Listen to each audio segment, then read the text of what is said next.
Toastmasters and fellow guests. And I'm talking after a while, so I'm just trying to do a dry run for before I start my pathway.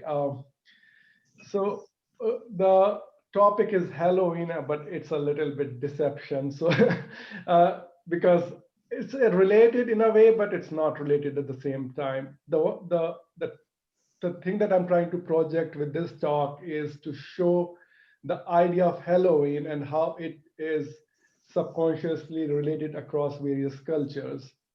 So the tradition of Halloween comes from basically remembrance of the dead in the Western parlance, and we also see the remembrance of the dead or the Day of the Dead in Native American cultures.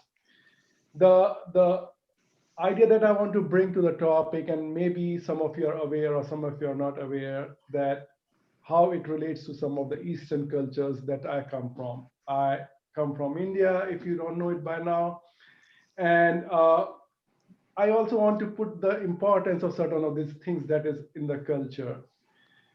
I was born in a traditional Hindu family. My parents are very religious. I'm so so and but the importance of the remembrance of the ancestors is a part of a big Hindu ritual. The importance of it I can emphasize is that when I came out to my parents, I told my mom that I am gay. The first question that came out of her mouth was, who is going to perform this ritual for us after you are gone? This is the height of, she was not worried about me being gay. She was not worried about what's going to me, but she was worried about who is going to perform the ritual for my grandparents or for them. So this is the just really the importance of the festival.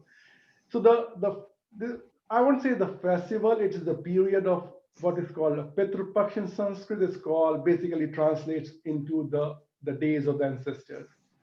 It falls between a month of Hindu calendar that called Bhadra Paksha that falls around the end of August, early September, but it fluctuates given because of the differences in the days of the Georgian calendar. And it's the duration of 15 days. Now, why the duration 15 days? We have to just learn a little bit about how the Hindu calendar system works. It starts from either a full moon day or a new moon day. Then you count the 15 days when the moon descends or ascends, and then again recount those 15 days. So that's how you calculate the 30 days of a month. And the counting are just basically in Sanskrit from 1 to 15, basically. And so if anybody in your family have died, it will fall within those 15-day counting, either on day 1 to day 15. The way the ritual works is you do the remembrance day on the day 3 generations before you have died. So if I had to do for my grandfather, I'll remember, for example, he died on the 11th day. So on the 11th day, I'm supposed to cook the food, whatever he liked, and feed to a poor. So it has changed a little bit, but feed to a poor Brahmin, feed to a cow, and feed to a crow.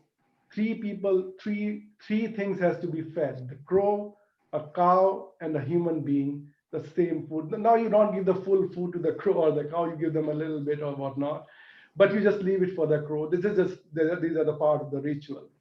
And during those 15 days, you are supposed to follow the same traditions as you follow if somebody has passed away in the family. So literally, basically, you sleep on the floor.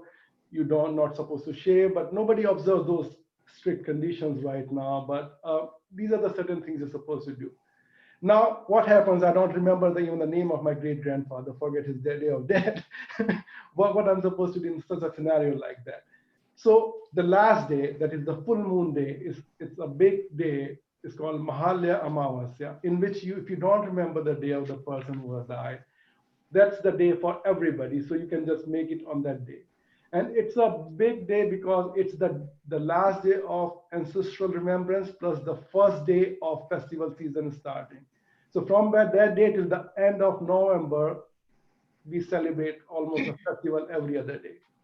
So that's the day also that we believe that the divine God has. So they're different. So Hinduism is an amalgamation of like hundreds of different sects. the majority of the people believe the supreme divine, which a female form, is worshipped. She descends on the earth on that day and stays there for 10 days before going back to her heavenly abode. So it's the last days has a very big significance, because the same day your ancestors goes back to their heavenly abode, the goddess, the supreme divine, comes back and resides in your home for next 10 days, and you celebrate her presence for the 10 days, and then the festival season starts on the same day. So this is in a nutshell. So this is not exactly like Halloween or partying part, but it is more like I'm just trying to interrelate with the Day of the Dead or remembering of your ancestors, and it's a big part of ritual. Now that varies from place to place and geography to geography within India, but in some form or the other, it is being celebrated or observed across the part. And I initially mentioned itself how importance it plays in the cultural sense, that how my mother reacted to it, but there's examples to it. So there's a matriarchal aspect to it, like patriarchal aspect, sorry, that only the son is supposed to do it, correct? But then what if you're like me, if I don't have any children, but then your daughter's kids, that they have a son, if they don't have a son, then the daughter's husband. So but that's the nobody observes it, because in my own family, like there are a lot of single child parents and they have only daughters, and the daughters do it for their parents or grandparents and whatnot. So